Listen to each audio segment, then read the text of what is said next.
Bien amigos, para hablar sobre informática y redes sociales aplicadas a la política, estamos nuevamente con el amigo Juan Carlos Luján, que es parte del equipo de la revista Caretas, en donde escribe interesantes artículos vinculados a este tema. Juan Carlos, muy buenas noches, gracias por estar con nosotros. ¿Cómo está, Ricardo? ¿Cómo están, amigo? Buenas noches, tengan ustedes. Sí, bueno, es una semana interesante. Bueno, yo lo que quería preguntarte, Juan Carlos, de arranque es, digamos, ¿cómo impactan, en la introducción del programa lo comentábamos, cómo impactan este tipo de declaraciones del señor Jorge Treyes, por ejemplo, desafortunadas para los efectos de la campaña electoral? Digamos, hace algunos años probablemente estas declaraciones hubieran pasado desapercibidas en un noticiero y no hubieran tenido la repercusión que tiene. Digamos, en las redes sociales se han recogido estas declaraciones y han habido N comentarios. ¿Qué nos puedes comentar sobre eso? Bueno, ahí vemos un caso interesante. Tenemos la ventaja de que hemos vivido la época del VHS, claro, donde años atrás se grababa en cintas, ¿no? los programas de televisión. Y claro, hay agencias de comunicación que se dedican a esa labor.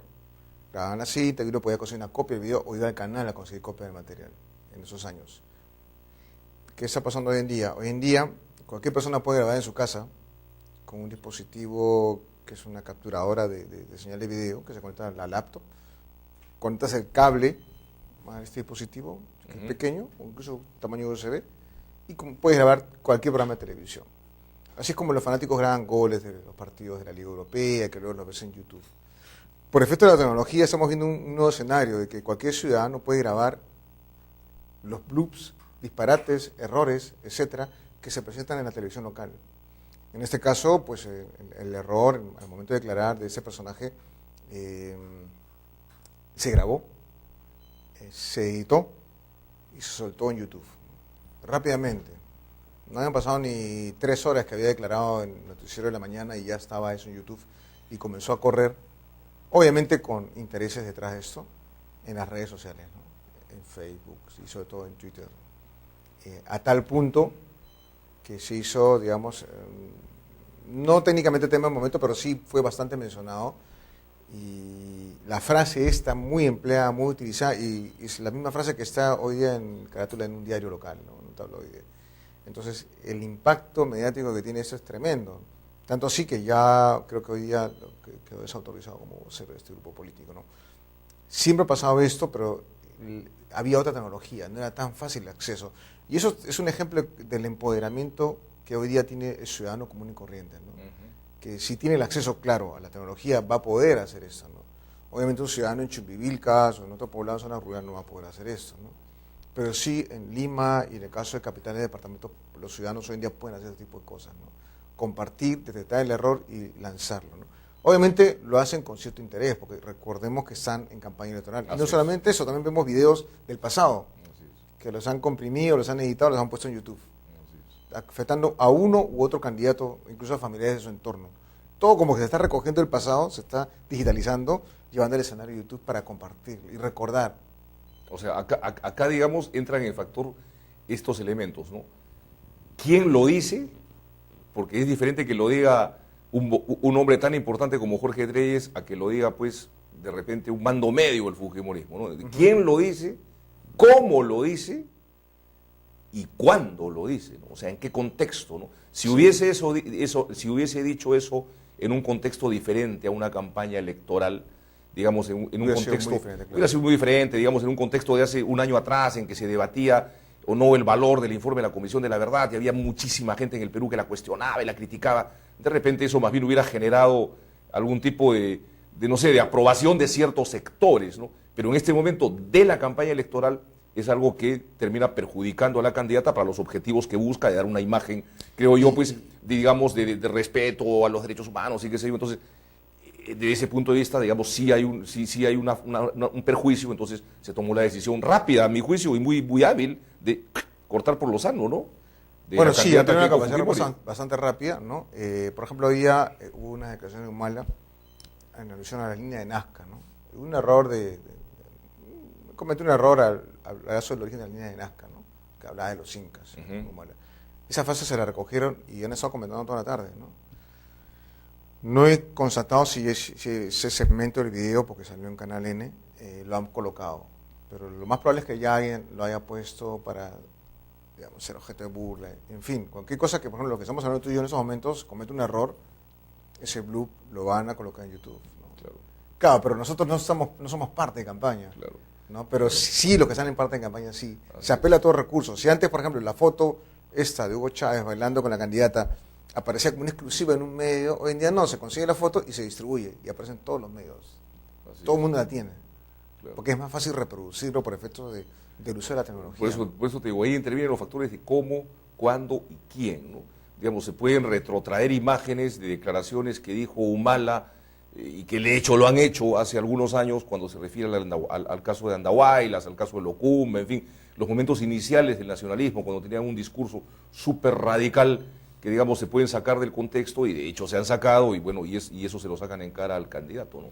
Y son temas que de hecho se tienen que analizar bien porque la información hoy en día es recibida por el público, pero al mismo tiempo el público lo puede reinterpretar a su manera o reutilizarlo, ¿no? Con diversos fines.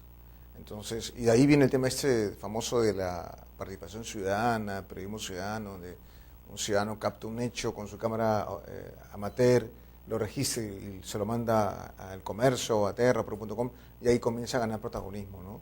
Sobre ese hecho que él ha grabado. Como tú dices, ciudades importantes del país como Arequipa, Cusco, Tacna, Puno, qué sé yo, la gente, los jóvenes, la gente que ya tiene acceso a estas herramientas, podría de la noche a la mañana también convertirse en actor, digamos, de la actualidad política regional. Y ese ¿no? es un tema, claro, de hecho, por ejemplo, en Chile se había explotado muy bien eso, las comunidades o los municipios, las comunas, tienen espacio de participación ciudadana para su población. ¿Y por qué? Porque eso les ayuda a conocer qué problemas hay en la zona. Por Árboles supuesto. caídos, huecos en las pistas.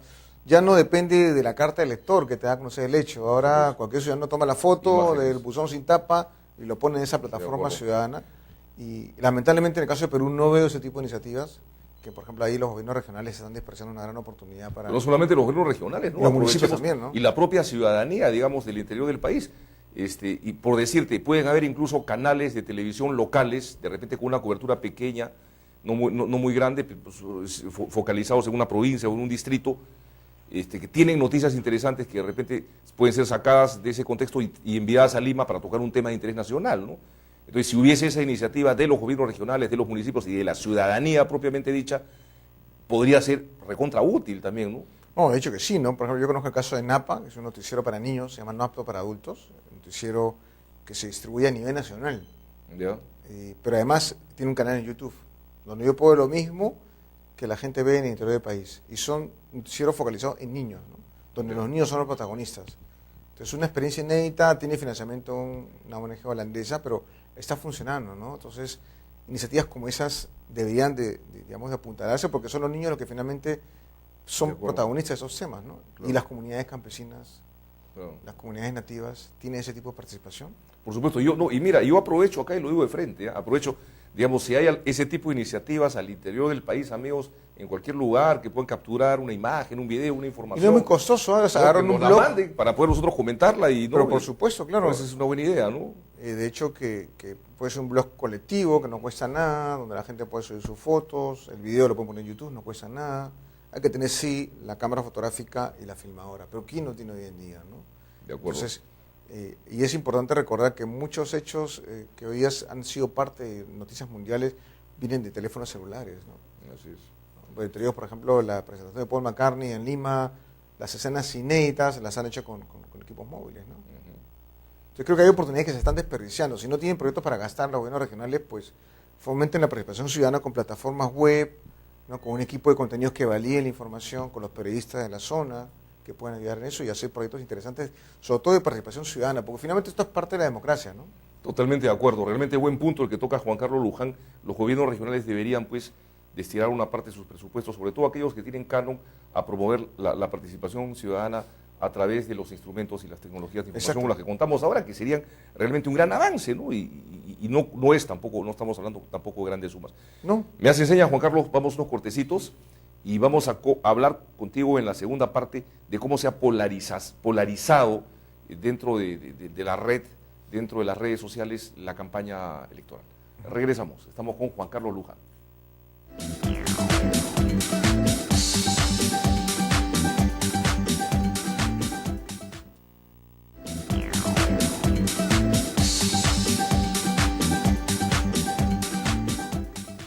Estamos con Juan Carlos Luján nuevamente, amigos, y ahora vamos a conversar sobre cómo ves la polarización en las redes sociales del enfrentamiento entre Keiko y Ollanta. ¿Qué está pasando? ¿Quiénes son los que más participan en esto a nivel de redes? ¿La gente joven o gente de todas las edades? No, gente de todas las edades. Gente de todas las edades. Digamos que en Twitter se ve más gente joven, pero en Facebook se ve gente de más edad. Ya. Donde si, por ejemplo, un usuario en Facebook expresa su posición o un comentario a favor de un candidato, pues automáticamente le acusan de ser anti, ¿no? Y prácticamente uno no puede expresar su opinión política, y obviamente mucha gente evita, porque automáticamente se enfrascan en discusiones, ¿no? Y casi todos buscan escarbar el pasado de cada uno, ¿no? Antecedentes con el tema de derechos humanos, el tema, por un lado, de la corrupción, por el otro lado, de su origen militarista, el otro, el tema... ¿El pago de la universidad o el pago de la escuela de los hijos? El otro, el financiamiento de Venezuela, o sea, sí, acá donde van sacando cosas y comienzan a... Como que cada persona tiene ese backup o ese histórico ya presente, porque obviamente alimentado por los medios, y lo expone, ¿no? Ahora, digamos, ahora, el nivel, digamos, no sé si tú compartes conmigo esta percepción, ¿no? El nivel, no voy a decir intelectual, pero digamos, el nivel de profundidad de estos comentarios me parece que es un poco bajetón, ¿no? Sí, si lo comparamos con la primera vuelta. En la primera vuelta como que había intervenciones mucho más elevadas, mucho más profundas. Había hasta un debate de principios ideológicos. Ahora no como se ve mucho en plan, ¿no? O sea, un candidato reacciona a lo que dice el otro reacciona a lo que dice el candidato. No se ve, o sea, en realidad es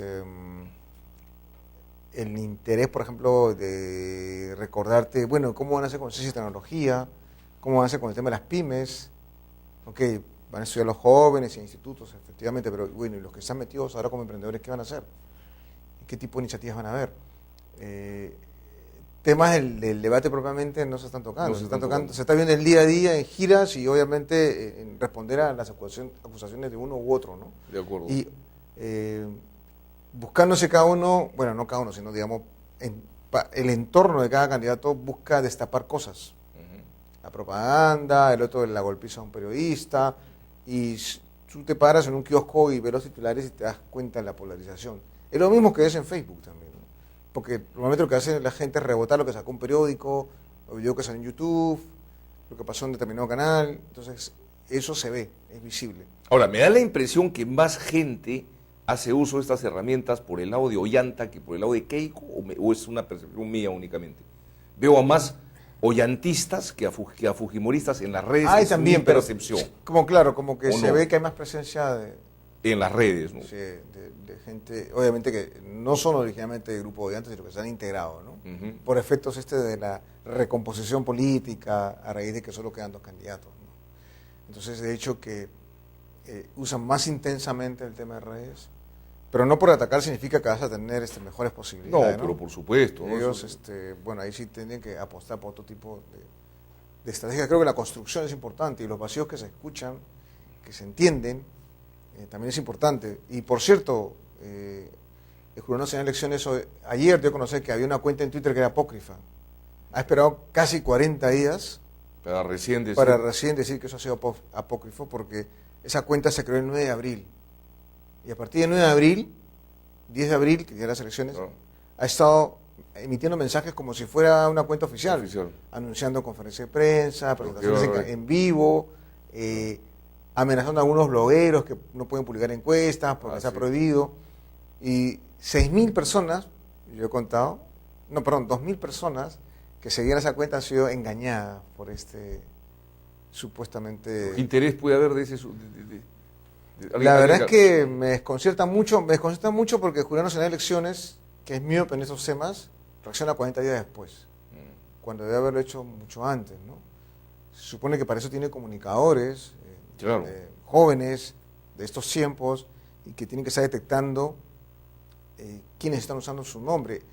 Aún si no usaran Twitter, ellos tienen que conservar, proteger la marca. Es decir, para que otra persona no tome o no usurpe el nombre, ¿no? Eso es lo que hacen muchas instituciones, o sea, crean cuentas, pero no publican nada, pero ya está tomado el nombre por ellos. El Jurado Nacional de Elecciones increíblemente ha esperado 40 días para decirnos, eso es apócrifo, no tiene validez. Y tiene el logo, tiene todo como si fuera el jurado, ¿no? Entonces, mira tú la importancia ¿y por qué les pasa eso? Porque no estaban en Twitter. Pero sí querían perseguir a los que divulgaban encuestas, ¿no? Y eso es conocido públicamente por todos. Bueno, señores, bueno, hacer elecciones, por favor, tienen que estar en Twitter, o sea, o están o no están, y si no están, creen sus cuentas, protéjanlas y consérvenlas, ¿no? Claro. No dejen que cualquier gracioso se haga pasar por ellos. Ahora, ¿hay otras entidades del Estado que sí están en Twitter? Sí, bueno, está, por ejemplo, el Ministerio de la Producción, está el Congreso de la República, la Oficina de Prensa de Palacio, está también, bueno, está la Ministra de la Mujer, la antigua Ministra de la Mujer, Nia Vilches, está en Twitter, no sé si la ministra actual tendrá cuenta en Twitter. Está la Policía Nacional, pero la abandonó.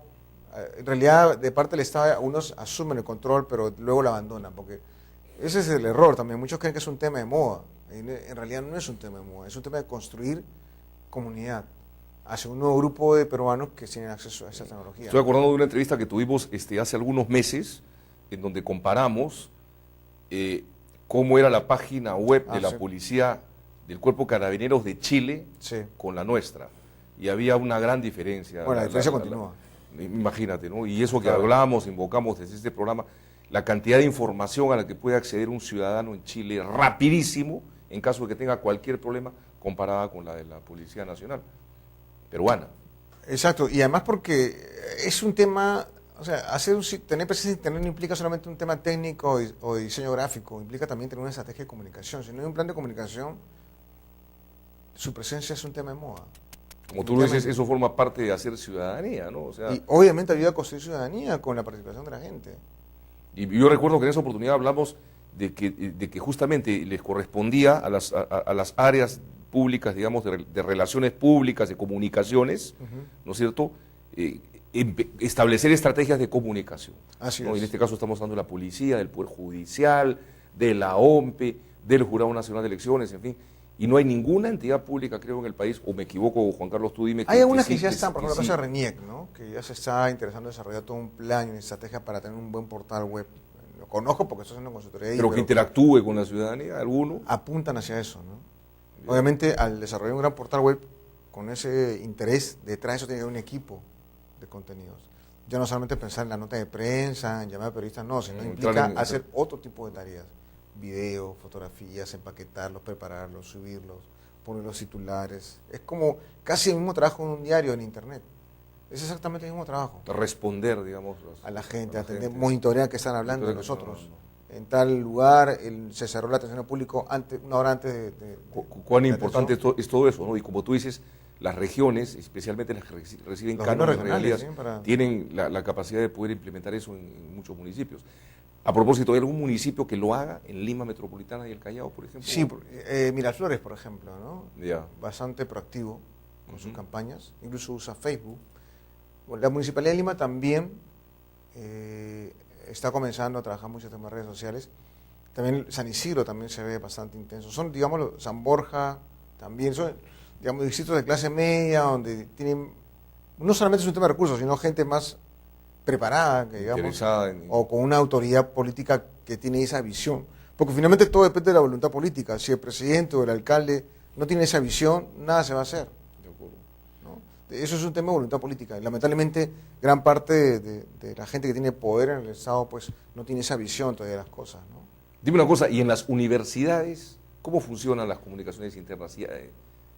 Bien, ¿no? En el caso de las universidades, sobre todo las privadas, sí, bueno, tú puedes matricular en línea a tu hijo, puedes ver sus notas, es bastante transparente, usan software libre, digamos que están a tono con los tiempos, ¿no? En el caso de las estatales hay altibajos, como en toda universidad. No sé las de provincias cómo estarán trabajando, si ya tienen intranet, si ya puedo matricularme en línea, la verdad es que sí desconozco, pero en el caso de Arequipa sí tiene muy buenos profesionales en computación, en ciencia de la computación. Justamente Rudy Godoy, que es un chico que conocí una vez en Lima Valley, estudiante de la Universidad en Arequipa, de ciencia de la computación, y si no me equivoco, la San Agustín, acaba de ganarse una pasantía para estar en el centro de operaciones de Google, por haber presentado un proyecto de programación y desarrollo, ¿no? Y este chico, que lo conozco hace un par de años, pues me dijo, perdí mi tiempo estudiando en una universidad privada aquí en Lima, se fue allá, se matriculó en ciencia de la computación y le está yendo muy bien. Ya se ganó la posibilidad de viajar a a las oficinas de Google, ¿no? Uno de los pocos peruanos que logra ganar este concurso. Siempre viajan peruanos, pero este año tocó a él. Excelente. Juan Carlos, finalmente quería preguntarte cuán determinante va a ser, si lo es, en alguna medida, el uso de las redes sociales el 5 de junio. Los jurados nacionales de cine van a estar cabezones con las encuestas, una vez más, porque no se puede controlar la difusión de encuestas en Internet, imposible. Imposible. Porque, como una vez lo conversamos, si las encuestadoras pueden hacer sus estudios de opinión y mandarlo al público externo, pues cualquier ciudadano de afuera puede colocar en Twitter, en Facebook, si yo lo tengo conmigo, lo voy a ver. ¿No? Es imposible controlar, porque la ubicuidad está presente en Internet. De acuerdo. O sea, entonces, en cualquier parte del mundo y al instante. Entonces, eso por un lado. Por otro lado, está el tema, de hecho, que la campaña en los días que quedan pues, va a ser mucho más intensa. La polarización, de hecho, que va a continuar. Pero solamente en Lima, porque como una vez he hablado, en Internet, la distribución o penetración no está 100% homogénea en todo el país, ¿no? Entonces, de hecho, que va a aumentar la polarización y lo vamos a ver también en los medios. de acuerdo. Y lo estamos viendo ya, ¿no? Ok, muchas gracias Juan Carlos Luján por tu participación en Hora 8.